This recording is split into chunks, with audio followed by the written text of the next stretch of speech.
This session will contemplate the relationship between climate and democracy. So I'm looking forward to it. And our moderator is Szeptycki from the law school. And we have Sally Pusede, Barbara Brown-Wilson, and Willis Jenkins on the panel. Sally Ann Keller couldn't be here, and she sends her regrets. Thank you. So there are plus sides and downsides to going last. The downsides are the room empties out a little bit. Everybody's blood sugar goes down a little bit, including mine.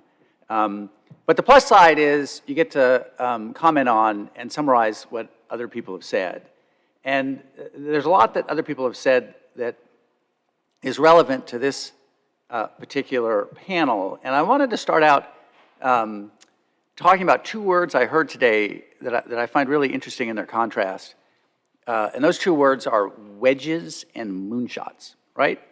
And so for those of you who don't know, and most of you do, I assume, at some point in the last 10 or 15 years, people started talking about climate mitigation in terms of wedges.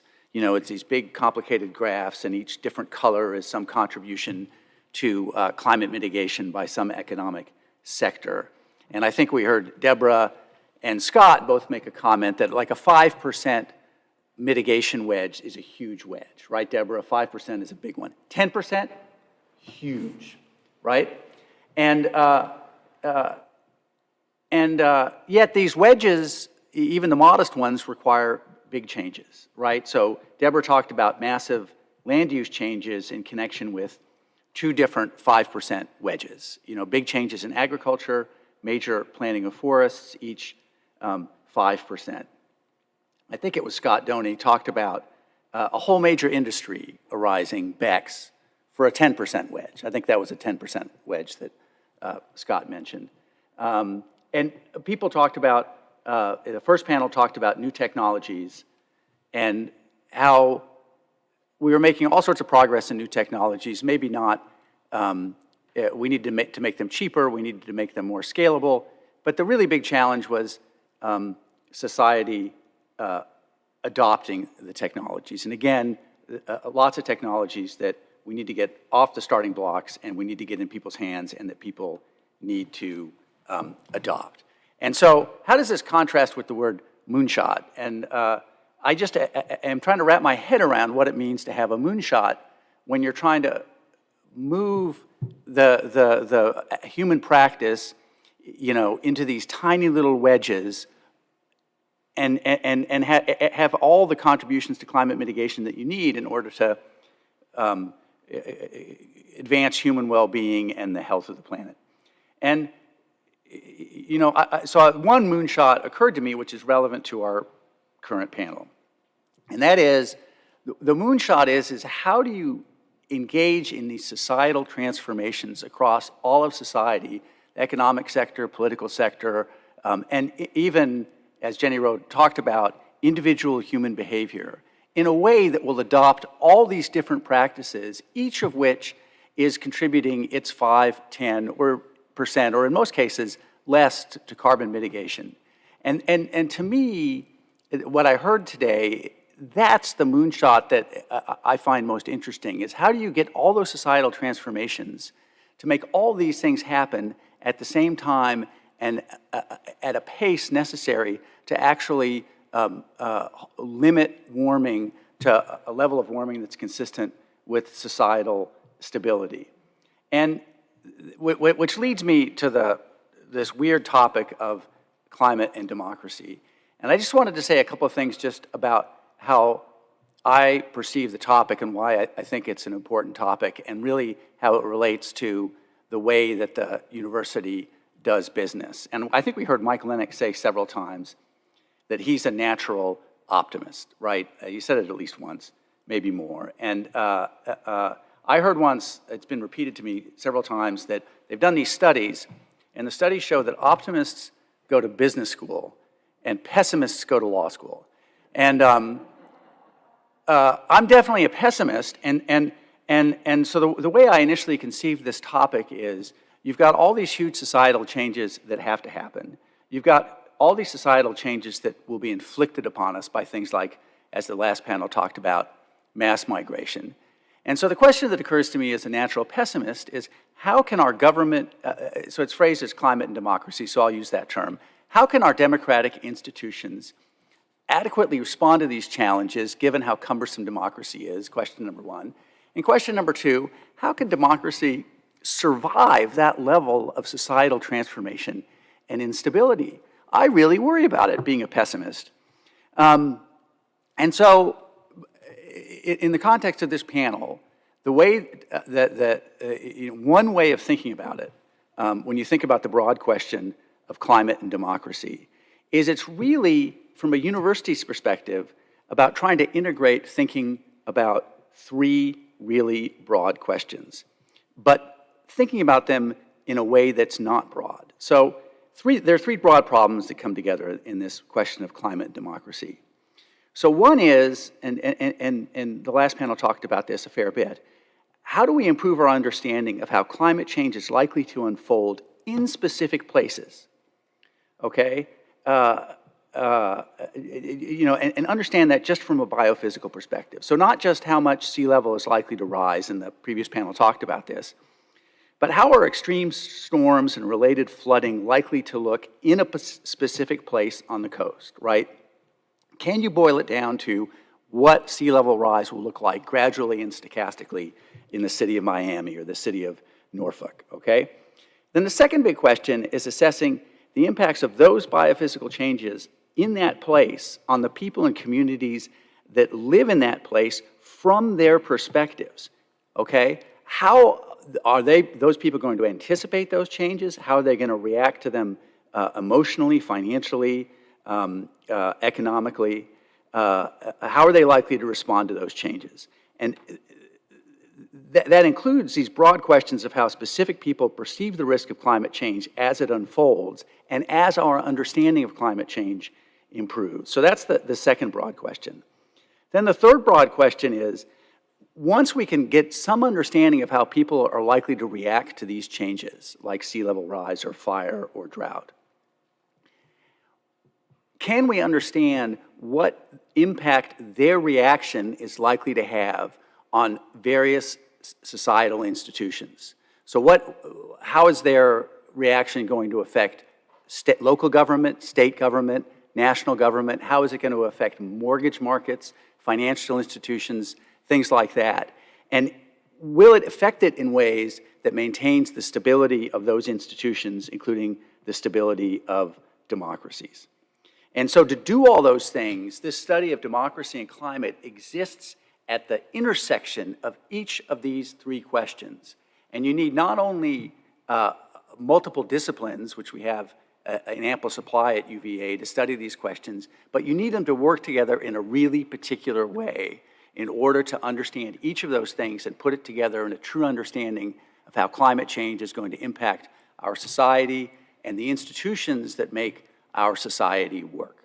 So that was just my own perspective of the broader question, and then what we'll talk about today is the really interesting work that our panel did in trying to boil down the question of climate and democracy into something that's a couple of questions that are manageable moonshot questions.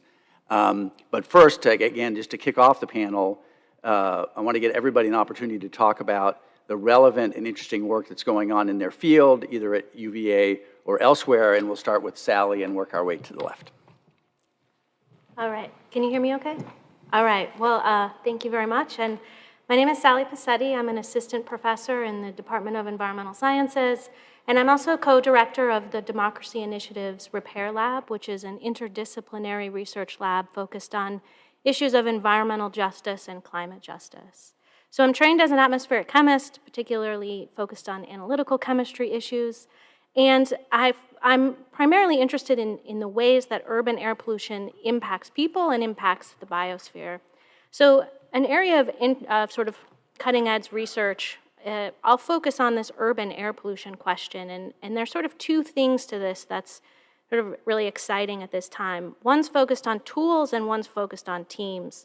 So this issue of teams, we've really seen this proliferation of the type of sensing that gives us information on how air pollution varies within cities. And this allows us to ask a lot of really important issues around environmental justice.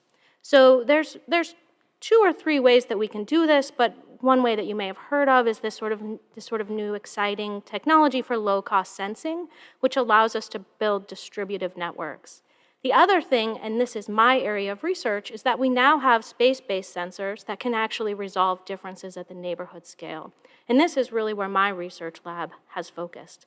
The other thing that's really important, and we'll talk about it today through the course of this panel, and other people have brought it up, is this sort of innovation in terms of who the research teams are, and bringing communities who live in polluted neighborhoods or impacted neighborhoods to the table to sort of guide research question development, methodology selection, and then production of the research. So thank you. So I'm Willis, and I'm a professor of ethics, broadly interested in cultural dimensions of environmental change. My particular specialty is in intersections of religious and environmental imaginations. But my work often orients itself to the connecting field of environmental humanities, which refers to a coalition of researchers using methods, archives, or skills of the humanities to understand environmental relations. Environmental humanities at UVA includes faculty from history, English, environmental sciences, music, Spanish, Italian, religious studies, chemistry, architecture, African American studies, engineering. There's more, a number of them here. Work in environmental humanities often seeks to develop transdisciplinary collaborations with the potential to create integrated understandings of environmental change, and often involves public engagement. Not just because it's nice to work with publics and with each other across disciplines, but because it better attends to the range of cultural imaginations by which environmental change is experienced and understood. For example, one of the UVA labs here, Coastal Futures Conservatory, connects UVA's extraordinary research in the coastal sciences at the Virginia Coast Reserve with work on experiences of coastal change as interpreted from history, literature, law, ethics. And from the beginning, it has included a public fellow who helps design the research. A member of the Nottoway Indian tribe, the conservatory's public fellow leads an oral history project on contemporary indigenous experiences of coastal change. The lab's called a conservatory because music takes the lead in integrating those different forms of coastal knowledge. So ecoacoustic researchers sonify scientific data sets that have been produced by the researchers of the Virginia Coast Reserve. They train researchers in listening exercises. They create public performances informed by all the kinds of research. And these collaborations of this experimental lab have already led to new kinds of scientific research. For example, acoustic methods of monitoring oyster reefs. Matt Reidenbach has collaborated with researchers from music around that, as well as public engagement, in which audiences interact with performances made from knowledges about coastal change from sciences, humanities, and indigenous knowledges. So it opens up a range of cultural imagination for responding to coastal change. In this lab and in other EH labs like Mapping Indigenous Worlds or the Repair Lab, Sally Coderex, the role of the arts and humanities is not to translate science for the public. It is to help design research with the potential to integrate multiple ways of knowing environments. If I can say just one thing to this challenge, and really to all the grand challenges, it would be to echo what the National Academies of Science, Engineering, and Medicine recently said in a joint report. Some dimension of arts, humanities, or ethics should be integrated into all STEM research because the research will be more attentive to cultural diversity, more reflective of its ethical implications, more engaged with public conversations, more imaginative in method, and more likely to have transformative impact when it integrates humanities from the point of research design.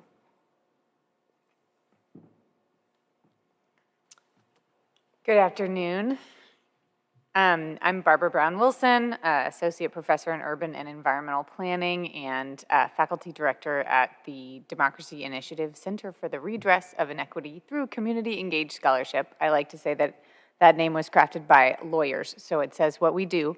So I blame your people, your pessimistic people that are very transparent, but we call ourselves the Equity Center most days, and not surprisingly, the things that I'll spend my few minutes on are related to the ways in which, in urban planning, as I'm amazed to say, heard many times already today, and the sort of School of Architecture generally, but also across the disciplines. Participatory action research, which has long been a part of public health sciences and other applied realms, but often in the margins of architecture, of education, of law, has become more robust in its work in terms of centering the sharing of power, the sharing of resources in the production of knowledge. And this is especially important when we're talking with and doing research with communities that are most impacted by climate change, as we heard from many of our contributors today, that there is huge inequities in the way climate burdens fall, and really making space for researchers with lived expertise to be at the table for, as Willis just beautifully said, not only question formation, but also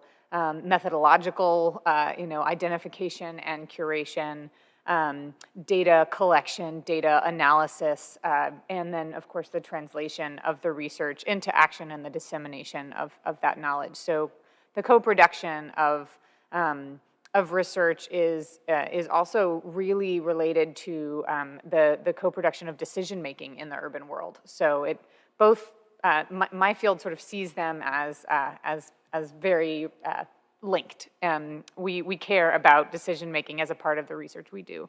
One of my wonderful colleagues, Melody Barnes, actually says that she sees inequity as the greatest threat to democracy. So if we're talking today about the linkages between climate and democracy, then we have to think about inequity and think about climate justice as a part of the discovery that we're taking on. We know that to do co-produced research really well, it requires the sustainment of long-term relationships that are not only built on trust, as many people were asserting earlier today, but also mutual benefit and mutual respect. So figuring out how at every stage of all of those processes of discovery that you ensure that your partners are benefiting from every action. So there's never a moment of extraction is really where a lot of my time is spent right now. What does that look like? How do we craft it? What are the preconditions? How does the university set itself up to ever make a promise that they could keep along those lines, that there would be no extraction and instead mutual benefit at all times? We have, at the Equity Center, been building that infrastructure locally for a few years now, and been able to really, we have a director of community research who is very much a translator between local knowledge and the sort of national scale generalizable data that we seek to produce.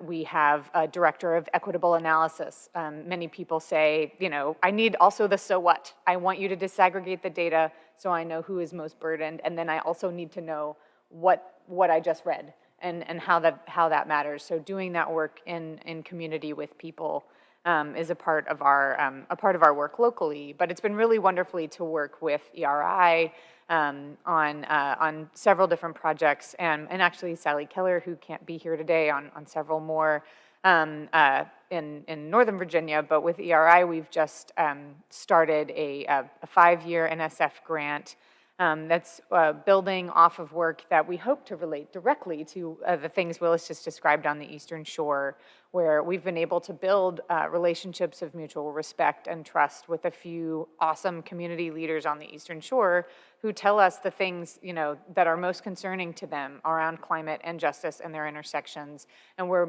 co-producing decision support tools that allow for shared language, shared understanding, shared storytelling, and then building off of work we've been doing locally in Charlottesville around climate justice. We're also hoping to work with youth to not only storytell and to have them as a part of the sort of crafting of every stage of the data production work, but also really imagining these radically different futures that we know are necessary in order to, to find our way through the climate crisis and off to a climate just world.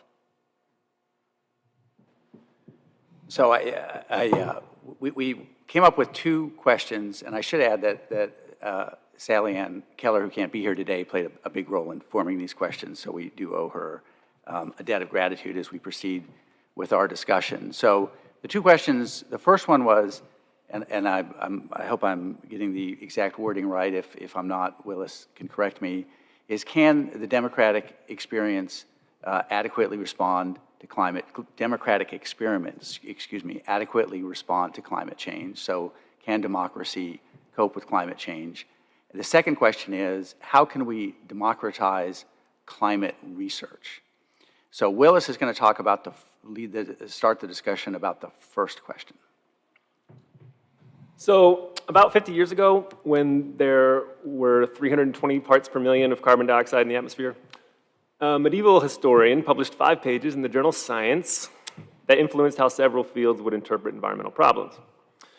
In it, Lynn White argued that deep cultural beliefs, especially religious ones, shaped environmental behavior. It's that thesis about religion that sparked the most discussion, but White undertook the inquiry, he says early in the article, because he looked at the emergence of global ecological problems and wondered, can democracy survive the implication of its axioms? In other words, can societies organized around individual freedom and committed to have their direction shaped by the outcome of equal human participation respond to problems that trouble their underlying imaginaries of freedom and justice? Basically, White saw in global environmental problems a test for democracy.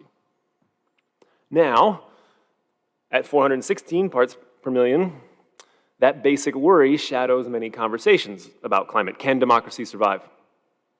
Internal conflicts impede societies from addressing a problem that itself intensifies division and inequality. Young people in climate action report a diminishing sense of democratic possibility, and some are openly asking themselves if it has a future. So we decided to propose that worry as a leading research question. Can the democratic experiment respond to the climate crisis? The phrase democratic experiment reflects a sense of fragility. Democracy is a contingent venture of human history. There's no necessary guarantee that it continues. It also reflects the phrasing of Jefferson, who described American democracy as an experiment in liberty. This experiment ventures that free expression of ideas and equal participation is a more just form of government, and also that the collective experience of political justice functions as a form of social intelligence. Democracies wager that if sufficiently just, and Jefferson's experiment wasn't exactly, then through all their conflicts, they will better understand and solve their challenges. So will that wager hold in the climate crisis? Can the experience of justice encompass the relations of carbon? How to think about democratic ideals of freedom and equality within social organizations that are materially remaking planetary conditions of life with implications that intensify inequality. Justice now occupies itself with questions of ontological transformation and survival, writes Ian Bauckham, Dean of the College, in his book on climate. Questions of how justly to survive a transformed ontology of being. That's a lot to ask of democratic conversation in a time when we can't agree on who won an election, but it is at the heart of what this climate research challenge involves, discovering what justice requires and what democracy can become in the climate crisis. So, on this panel, we asked ourselves, what research could we undertake in which we learn by participating in the democratic experiment? And that's a perfect segue for Sally to introduce our thoughts on the second question, democratizing climate research. Okay. So I'm going to add a little bit to that question here. So how can we democratize climate research? But also the question is, what can we gain if we did? And I'm going to start with a comment from the Climate Justice Alliance. And this is a coalition of frontline communities working towards a climate just future. And what they say is that transition is inevitable, but justice is not. Okay? So climate change is worsening inequities, and as we have also seen, established ways of doing and knowing have not only failed to address this injustice, they are often at the root cause. So here our panel focused on the process of research on mitigation and adaptation, concluding that game-changing research capacity will not be built by continuing to do things the same way as they've been done before. Instead, we propose that UVA engage in a radical experiment, and this experiment is to democratize climate research, transforming how the university produces knowledge and values expertise. So what do we mean when we say democratize climate research? So fundamentally, we're talking about broadening participation in climate research to include the people in affected communities, not superficially, but by actually putting these communities in control of the research that impacts them. So we're talking here about question development, methodology selection, and research production. So here we're not just talking about transforming old and limiting notions about what, here we're talking about transforming old and very limiting notions about what counts as expertise. So there's a wealth of scholarship showing that we understand issues better when we approach them from multiple standpoints, and that the incorporation of local, traditional, and indigenous knowledge improves our understanding of the world. So this is especially true for understanding climate and environmental change, but it's also true for things like getting technology to be accepted. And I'll stop here for an example. So annually, the last estimates I've seen is that approximately 4 million people die every year from air pollution in their homes from cooking with solid fuels. 4 million people, many of whom are women and children. And there's been these really large-scale initiatives to bring different cook stoves and different fuels into homes, and they haven't been widely accepted. Right, so it's not just enough to develop a technology, but we have to, sort of we have to work with communities to design these technologies in ways that work for them. I think we also have to acknowledge, and this is something that we're reckoning with in environmental science right now, that there's a long history of dismissing and disregarding these forms of knowledge in academic research. Another example here of how sort of the results of the kinds of control that we have, or hold that thought, I'm gonna move on here. Okay, so as a reference point, I'm gonna return here to the Climate Justice Alliance. And for those of you who aren't familiar with them, I think it's worth looking up what they've designed as the Just Transitions Framework. And the Just Transitions Framework maps the shift from our current extractive economy to a regenerative one. And this the extractive economy is a system based on resource extraction, consumerism and colonial mindset, and the enclosure of wealth and power. By contrast, the regenerative economy is built on cooperation, on caring and sacredness, on well-being, and on deep democracy. So we had some interesting conversations in our planning period where we had that opportunity to sort of envision how this framework could be used to transform our research here in the university, and applying this Just Transitions framework to our own academic research.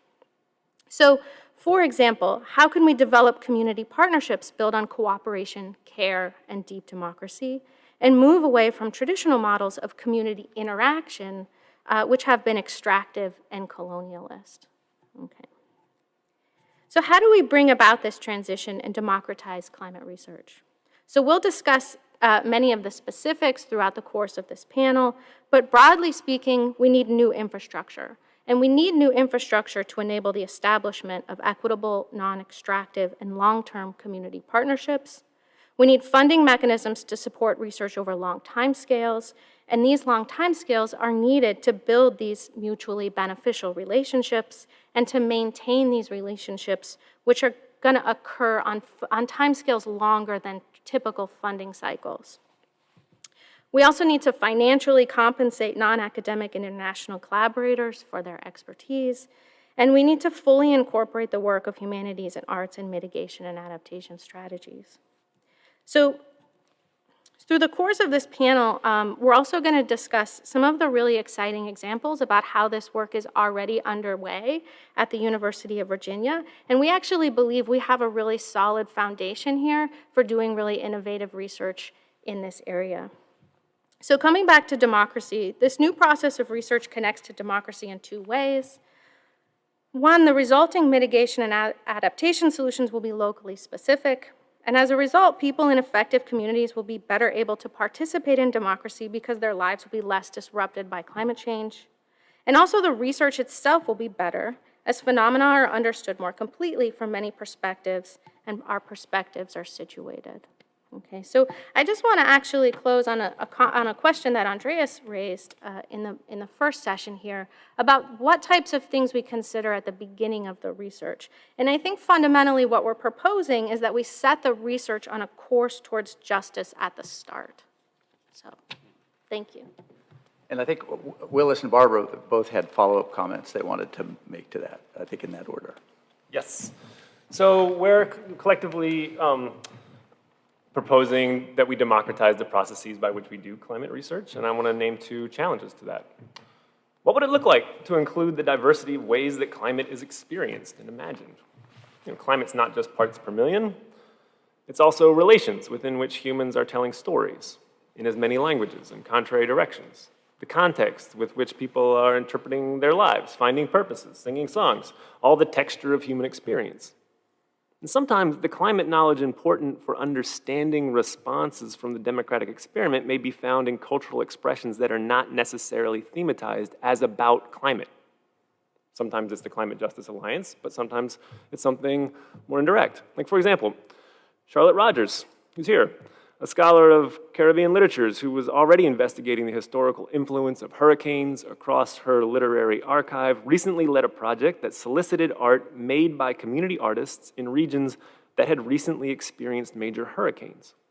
With support from ERI, her team hosted an exhibit at UVA and convened a cross-region discussion among the artists that reflected on how their works expressed the experiences of their communities, and then they collectively explored the role of the arts in social resilience. Climate research attentive to the diversity of human experience needs researchers who are learned in specific cultural archives, capable of researching how particular inheritances are being used to interpret environmental change, and skilled in convening pluralist inquiry. Consider Sanctuary Lab, another EH lab, which involves faculty from sciences, humanities, and arts investigating how planetary stresses are experienced from places regarded as sacred by some community. Joining scholars from the Royal University of Bhutan, one of our teams recently researched that country's tradition of sacred valleys. Known as Beul, these valleys have for centuries been sites of pilgrimage. They enjoy special political protections as well as the protections of local gods. What happens to that tradition, we wondered, when warming Himalayan temperatures cause glacial outburst floods that can catastrophically devastate a narrow valley? How more broadly does that tradition incorporate climate vulnerability? The answers are more complicated than I can quickly summarize, but they lead directly to Bhutan's national climate policy, which draws on the Beul tradition to effectively redescribe the entire country as a sacred land at once deserving of international protection and serving as a model of enlightened climate democracy. The point of that example is that it illustrates how the cultural processes by which climate comes to matter for specific communities condition political possibility. Discovering how required a research team capable of asking questions from religious studies, art history, environmental science, law and policy, and even music. It might also require research teams open to listening to non-modern environmental knowledges as proposals for climate justice, which is my way of introducing a second challenge. Consider this. Every time so far that we have said the word democracy on this panel, we have all probably imagined an assembly of humans. Must it be for humans only? Can democracies include non-humans? The interest of those glaciers or the participation of black-necked cranes? That probably sounds weird, perhaps a good reason not to invite the humanities to panels like this. But consider that climate change puts a third to a half of living species at risk of extinction, and that we could live through a mass extinction event that redirects the course of life's evolution on the planet with barely a trace in democratic deliberation. And consider that there are contemporary indigenous forms of environmental governments in which non-human participants have rights and responsibilities of their own. That is part of what climate justice includes, they maintain. And that historian I opened with His suggestion for Western democracies was to rediscover the marginal traditions that envisioned a democracy of all creatures. Now, even if you think those are not really serious political proposals, notice how simply acknowledging the exclusion has compelled us to reflect on the concepts that organize our research. Who counts as a person in the demos of democracy? Does justice encompass relations across species with rivers? Or would that destabilize the way justice protects humanity? What do we mean by humanity? And how is it composed from ways of relating to the more than human world? That moment of reflection, like, wait, what do our organizing concepts mean here? That can help stimulate the deep social learning that democracies need to survive this crisis. When research teams can integrate that deliberative moment into their work, they participate in a key process by which democratic justice learns what it can do. Or at least they drive reflection on the concepts by which research in an area is organized. One last example. When ERI put together a research team on water security, it listened to criticism of water security discourse from 2 humanities scholars who thought it tended to exclude ideas from indigenous studies and environmental philosophy. So, researchers from hydrology, engineering, law, ethics, geography, and indigenous studies from 4 universities asked themselves, what if water security included cultural values in which water belongs also to non-humans? What if it took seriously that well-known indigenous climate justice slogan, Ni Wakoni, water is life, as expressing the sacredness of waterways for indigenous sovereignty? The team's effort eventually led to a values-based model of quantitative hydrology, which was published in Bioscience, elevated as an editor's conversation piece, made the subject of a podcast. The point is just the exercise of trying to include ideas in which non-humans could be owed obligations of democratic justice, advanced understanding of the organizing concept, water security, that was convening the research. And notice what was required. Not a really expensive investment in new people or instruments, but just a shift in the process of research. ERI involved humanities from the point of design, took a risk on designing a team around an unusually pluralist range of environmental knowledge, offered postdoc support and compensated research time, and most crucial of all, legitimacy. UVA was telling all the researchers on this team it is worth the extra patience and difficulty of working on an odd question across fields because the payoff could be transformative. So they keep making me follow, Willis, and it's not fair. But as the planner, I've been asked to say, okay, let's make a plan. What would we be funding for, in 7 points? So here we are. What could make this feasible for us? We do have many gifts amongst us. We've heard about them, if not heard from them today here at the university. We do agree that we could be bold and really take up some really important space in terms of knowledge production if we did this right. And to do this work in mutual respect with local partners across many places requires investments that set up and sustain relational infrastructure. So for us, that big investment would be in many senses in that relational infrastructure. But as promised, I will get very specific. We believe, as Sally already said, that research processes and products can not only become more relevant to local climate action when co-produced with community residents, but it can also be a vehicle to enhance the capacity for meaningful action from those leaders themselves. So again, the mutually beneficial commitment that allows for the translation as well as just higher quality research from the beginning. It could take many forms, but our panel took very seriously our homework to prep together, and so here's what we came up with, and actually you'll find that they resonate with many of the things that Brad and other people suggested along the way, so that's great. First, we think you could launch a community fellows program, a climate community fellows program. The Democracy Initiative Repair Lab, the conservatory that Willis described, the Equity Center, we all have small community fellows programs, and we've seen the power that investing in people to do their own thing and just be in relationship with us can really provide in terms of the ways in which we can learn together. At the Equity Center, we just provide like a library card, some office space, a very small stipend, but community leaders do their own work, and we benefit hugely from just being proximate to that leadership capacity. Number two, support network building between various localized communities of practice. So these would be the sorts of things that, that Willis was describing on the Eastern Shore in terms of potentially including local residents, historians, artists, community organizers, policymakers, academics from all the different disciplines that we know exist at the university, to ensure that this place-based learning that we've heard so much as important today is deep and multidisciplinary, but also that like-minded learning communities across space and even maybe time can come together to think about larger scale research that is more generalizable, that can think about the region, the state, the nation, the globe. These might look like summits. We've heard several times today about the convening of people to talk across and along interests, as well as potentially online networks that animate collective discovery once a shared research agenda is articulated.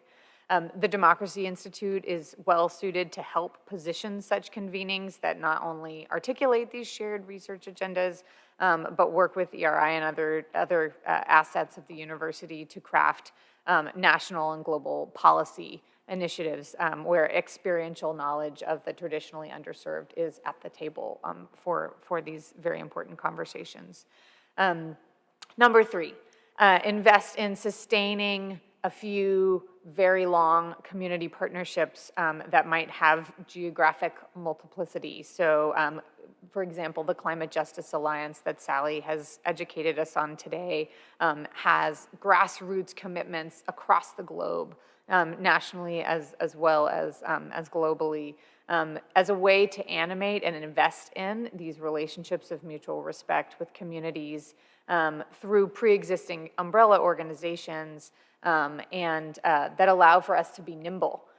In many senses, the reason that our NSF-funded project on the Eastern Shore has been able to pick up and go once we got the grant was that ERI was able to fund the incubation of that relationship in the meantime. So figuring out how to systematize those sorts of relationship building investments is important.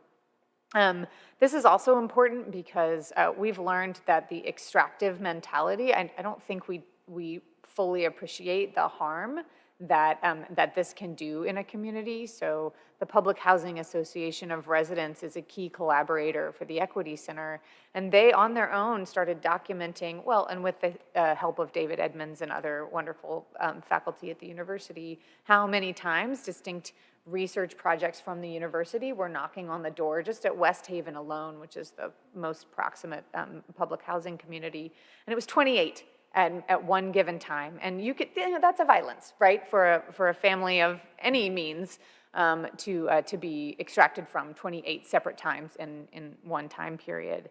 And so with our support, but really on their own, they've looked at other models of sovereignty in indigenous communities that involve research sovereignty as well as other types of sovereignty, and really built a model that we now have an MOU with IRB and the Human Subjects Review Board, and the Equity Center is just a translator, just a mediator.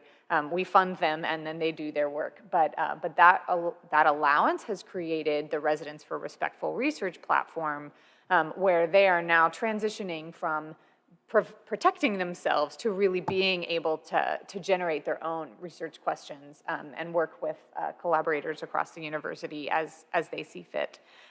Brad's cooperative extension model could also work here if you want to think about how this works in other places, not just locally to Charlottesville. Okay, 4, creating transdisciplinary fellowships that fund cohorts, including local and professionalized actors, and invest in these multi-year collaborations that bring together hard, soft, and community science and the humanities at all times for collective knowledge production. We lack both in and outside of the academy time to really build these relationships, to have shared language, to talk across difference.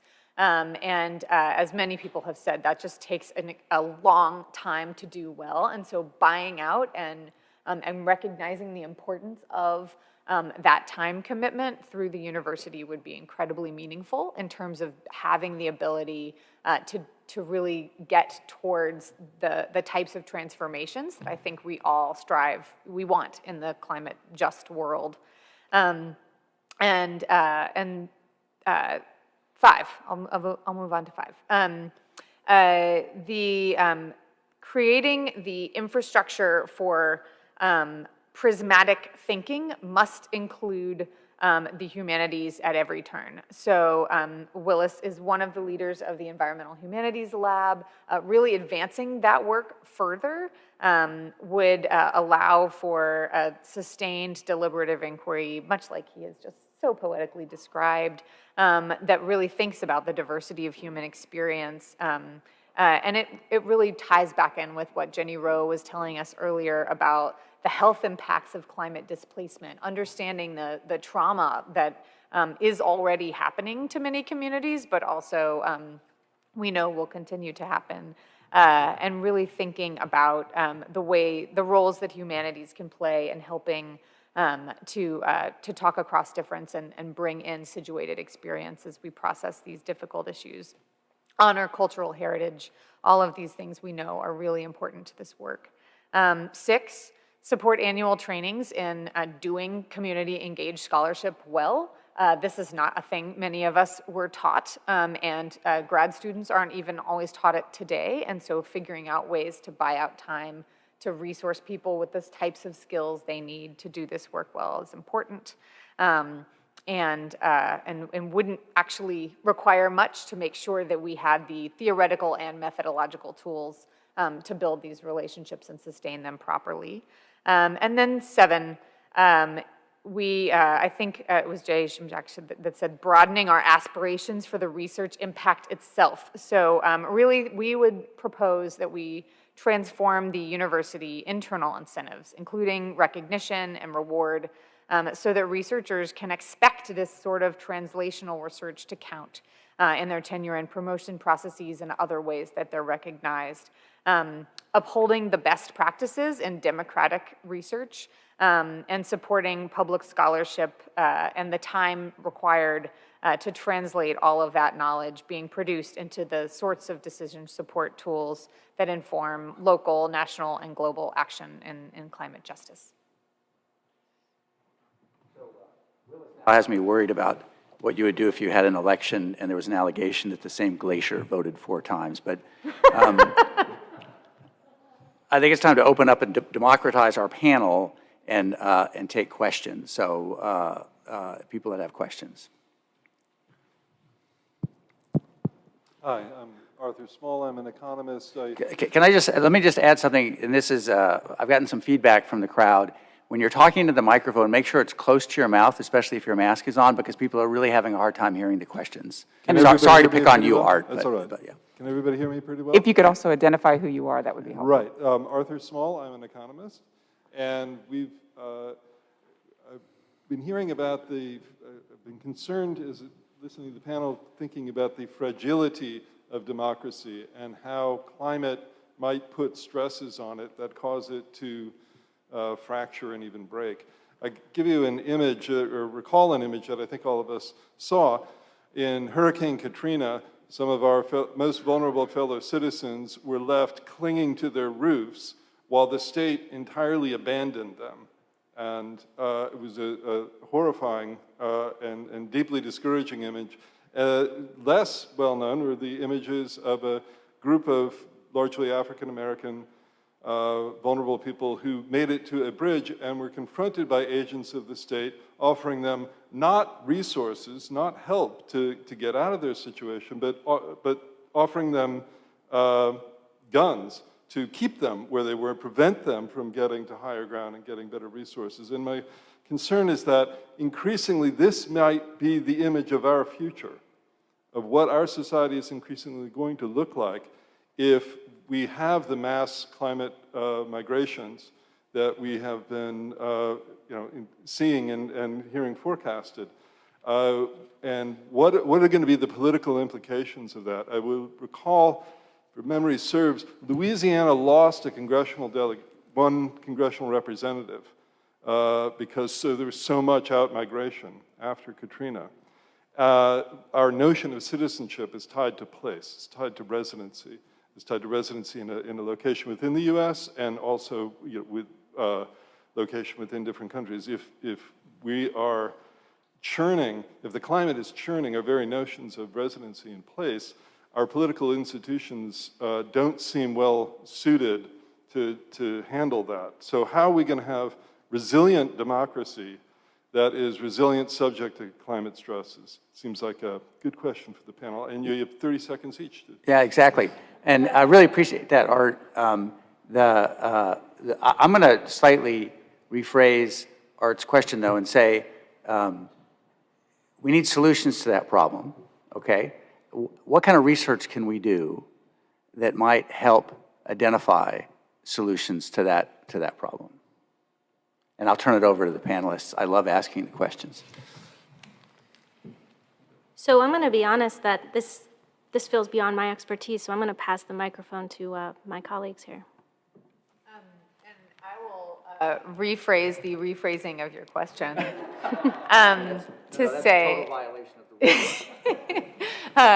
to say that what I know we can do is teach the social and emotional skills required, the conflict resolution skills required to ensure that future leaders think about care and think about the ways in which place attachment matters and the ways in which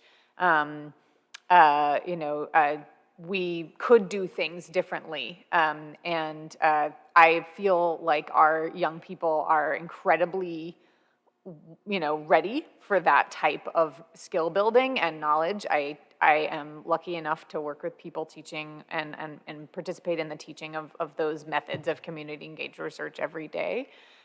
So I do not know how to solve for the complexity of what you described, which is acutely awful, but I do feel like the training of people in the thinking about that same possible decision point fundamentally differently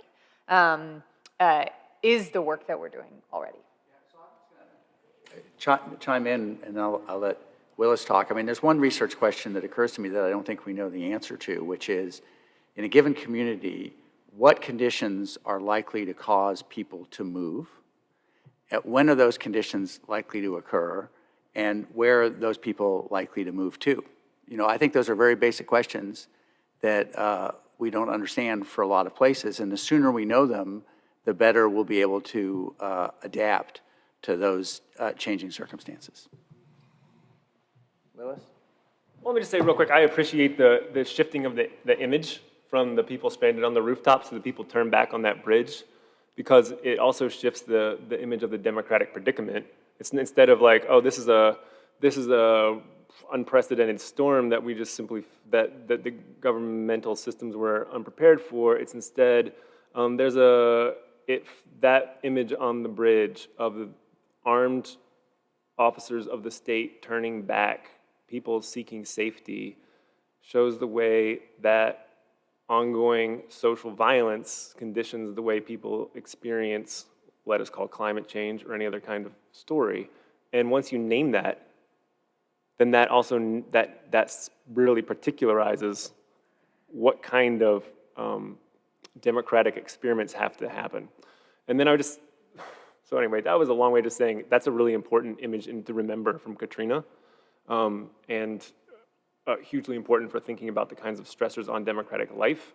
And then to respond to what you're asking, where do you do kind of research that can think of solutions? I would just say the broad direction of this panel has been what you find where communities who are impacted by it are advancing possibilities of democratic life in whatever way they are, right? And so those people on that bridge, or those people who moved out of Louisiana, right? They are, in all the ways that they are being resilient in their lives, they are creating ways to keep being human, maybe to keep being Americans in these conditions, and there's things we can learn from that. Yeah, thank you. Bruce Holsinger from the Department of English. It occurred to me, especially picking up on that last question, the one keyword that figures in that relationship between climate and democracy that I haven't heard is sacrifice. You know, you hear so much about, from the fossil fuel industry, about are we really going to have to sacrifice so much of our way of life for this? Aren't there other ways of doing it? From the other direction, we hear from environmental ethicists the importance of sacrificing on a societal level. And I wonder if one of those ways of teaching some of these things, one of the ethical languages that has to come into this is sacrifice in some sense. And I just wonder how that term and how that ethic figures into law, into religious studies of environmental justice, into the study of environmental planning. You know, is there a kind of recognition or rhetoric of sacrifice in your disciplines, and how does it figure into the discussions that you're having? So I have one quick idea to respond to that, and I'm not disagreeing with anything you're saying, but I think, when it comes to dealing with climate change, the issue is not necessarily sacrifice, but it's a question of massive systemic change. And then the question then becomes, where does the sacrifice fall in the context of that massive systemic change? And are certain people sacrificing more than others? And is that unfair? And what are the consequences of that? But so that's just my own quick reaction to your question, but I'll turn to the panelists.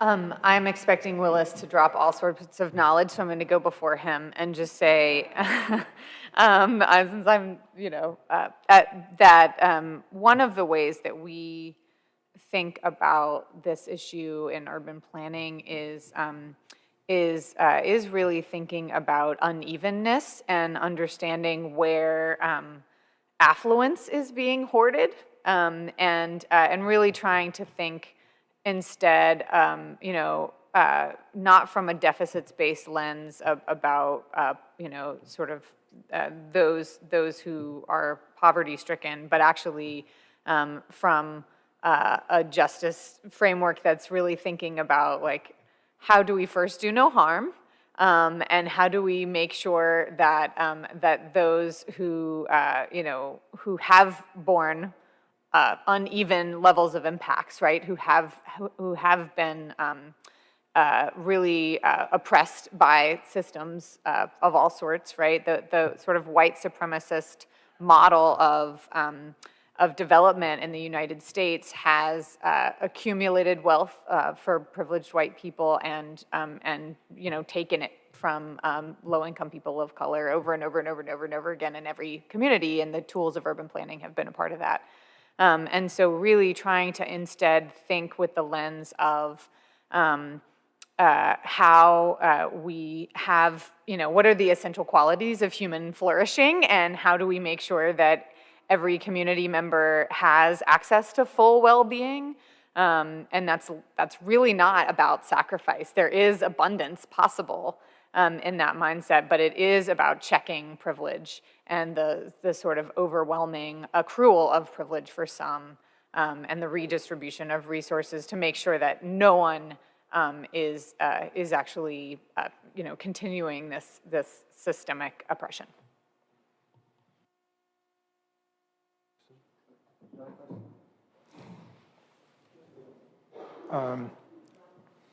Rob, there you go. Yeah. I like the framing, the first challenge that you said, can democratic experiment adequately respond to climate change? And sort of the converse of that, you also said, discovering what democracy can become in climate crisis. So it's kind of like the connection there. And it kind of builds on the question, the earlier, or just the question prior, that on one hand, I think Barbara's response was, well, we saw these events, they shouldn't happen, there should be education, it should be community building, and so on. That's like it is correct, but it's one-off solution. You learn from that experience that shouldn't happen, and disseminate the information, and others are aware, and society improves. Do we have time for that, that type of heuristic learning, or is there a role for technology? like artificial intelligence to somehow model these human behavior and sentiments and quantify and do these what-if scenarios to get a sense of what might work, what might not, to accelerate the process of coming to the point of what Leon said, what might democracy become? It goes back to what kinds of liberties we may have to give up. It cannot be unconditional liberty to pursue our goals if we have climate as a constraint. Just your thoughts on this. I'm not sure that it's, I don't know about technology, but I think there's a huge space for psychological research. And I mean, I was struck when the previous questioner, I'm always reminded by Jimmy Carter by the fireplace in his sweater, telling everybody to turn their thermostats down to 55, or I mean, it was, I don't know if it was 55, but it was a really low number. And the negative response to that and the seeming, you know, the pervasive sort of sense in society that responding to climate change involves unacceptable sacrifices. And you can contrast that to other times in the history of democracy, where at least the narrative is that the society responded to preserve democracy with tremendous sacrifice, willingly and so on. You know, understanding how people are processing the challenge, processing the information, and responding to it, I think, are important areas of research. But I don't know about AI and other technology. I don't know if anybody has anything to comment about that. You know, I don't know that I can talk about the algorithms themselves. I know that there is a field of research that shows how biases get into algorithms and how algorithms can propagate those types of issues. Well, let me say, Ram, I mean, I appreciate the question, do we have time? Because it's, I mean, that's just right at the heart of the predicament for democracies, because the temporalities involved in climate change just don't match up with the kind of temporalities in democratic processes. And it's hard enough to make cultural sense of these wildly different kinds of times when we're being asked to think at once in terms of like the decades of the emissions pathways, and then the millions of years in which you think about eras because we're in an Anthropocene, but then also about the political cycle of elections, and those things, they don't match up real well. And so, I don't have anything interesting to say about the role of technology in solving that, but just that thinking about or finding ways for there to be democratic deliberations that can encompass the several modes of time involved in climate risks is really important. Thank you all. This is so interesting and so not exactly what I expected. So I want to think about what Melody Barnes said about inequity being the most damaging, the most risk to our democracy. And because I think it's also perhaps the biggest risk to the climate system, in that we don't have equal voting rights. And I just would like the panel to talk about the process of democracy and our ability to enact any positive change on climate if we do not have people able to vote. I fear that our democracy can't even serve us, even if it could.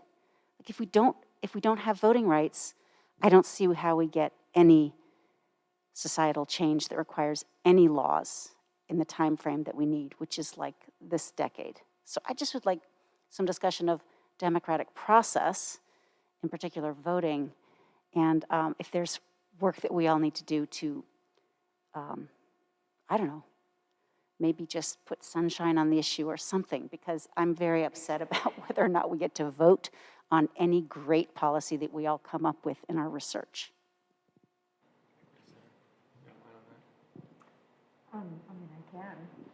Leanne, I feel like you have thoughts on this. Well, Deborah, it's a tough question to answer when you talk about can democracy respond to climate change when democracy can't even respond to balancing the budget, or balancing the budget, wrong term, passing a budget, right? Or all the other things that democracy at this moment is not responding to. I don't know whether that's an issue that is, whether focusing on climate and whether democracy, our current state of our democracy is up to responding to climate, or whether we just need to look at the current state of our democracy, which lots of people are, with things like, the impacts of gerrymandering on extremism in both parties and things like that, and voting rights as you raised. So, I mean, it's a really valid concern, but I wonder if it's sort of a standalone concern. And it's certainly affecting our ability to respond to the climate crisis, but it's affecting our ability to respond to a lot of other crises. I'll just add that one of the reasons why I am so taken by networks like the Climate Justice Alliance, but also the work that Stacey Abram did in Georgia and other places is it's often about mutual aid. It's about community wealth building. It's about being kind and creating communities of care with one another that animates change to transformation in our voting rights quagmire. And I think that's really beautiful. And one of the reasons I feel so privileged to be a part of a research community that's also trying to center those communities of mutual aid and mutual respect and care.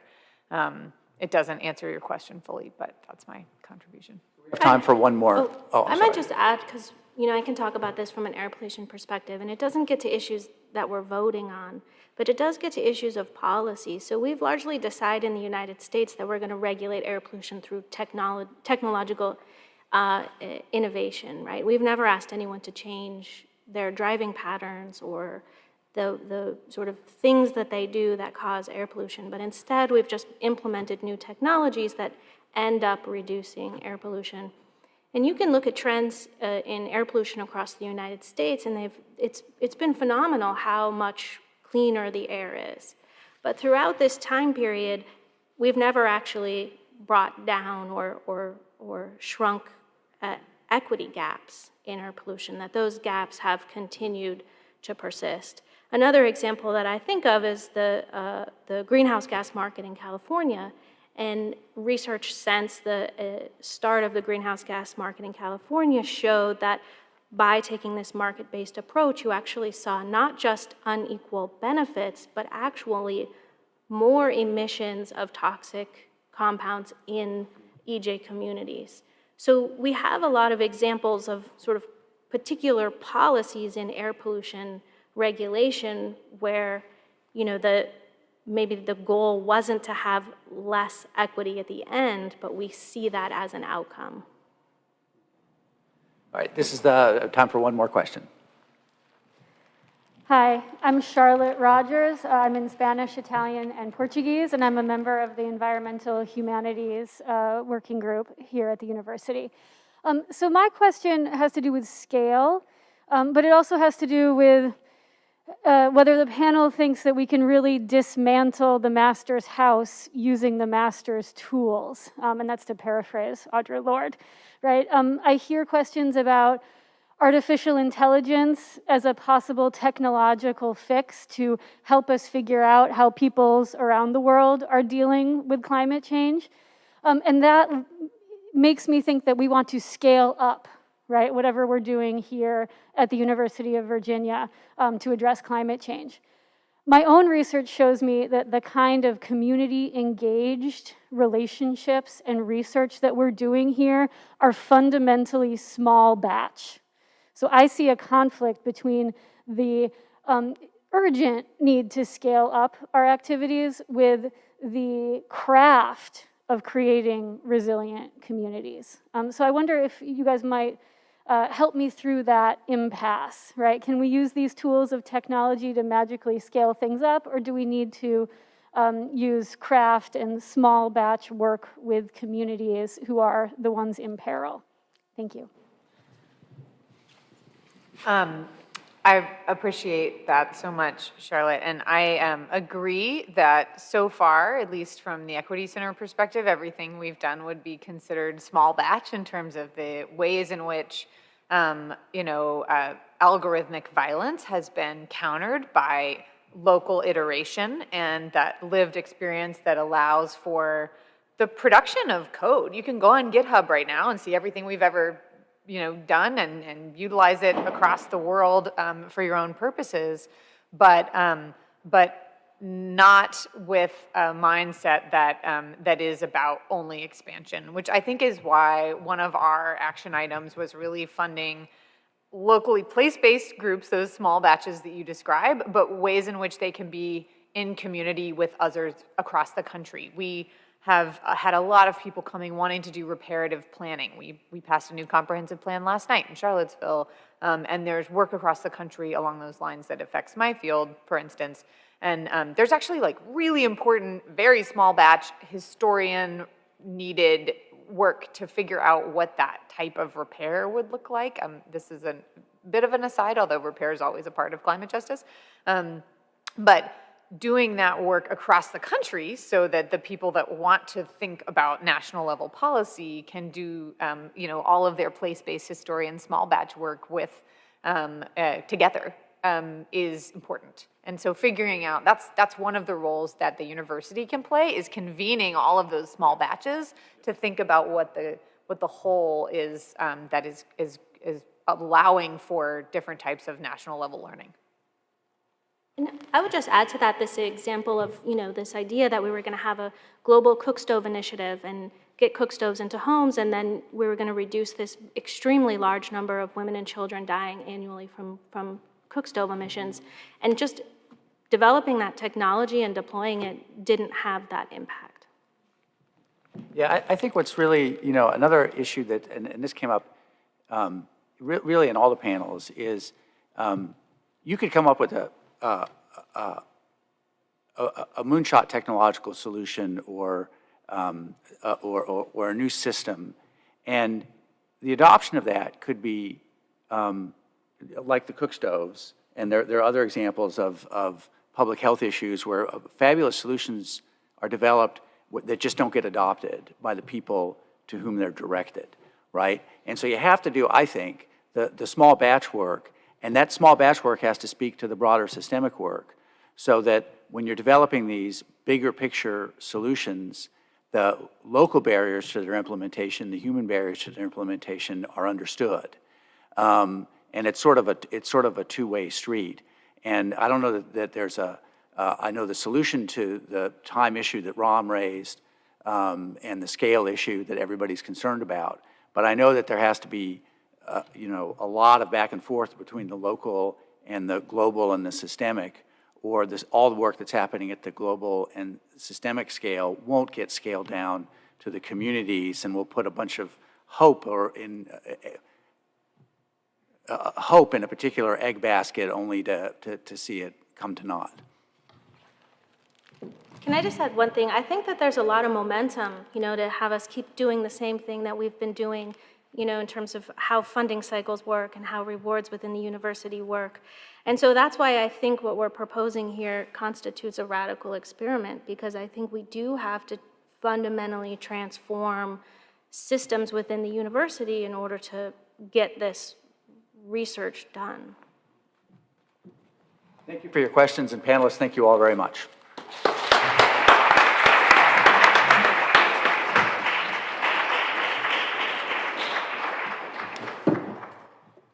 Thank you. I want to thank all of you for attending this forum to define grand challenges in the environmental resilience and sustainability theme. Once again, a special thanks to all the panelists for their views and setting up a dynamic conversation amongst us. Let's give them a round of applause.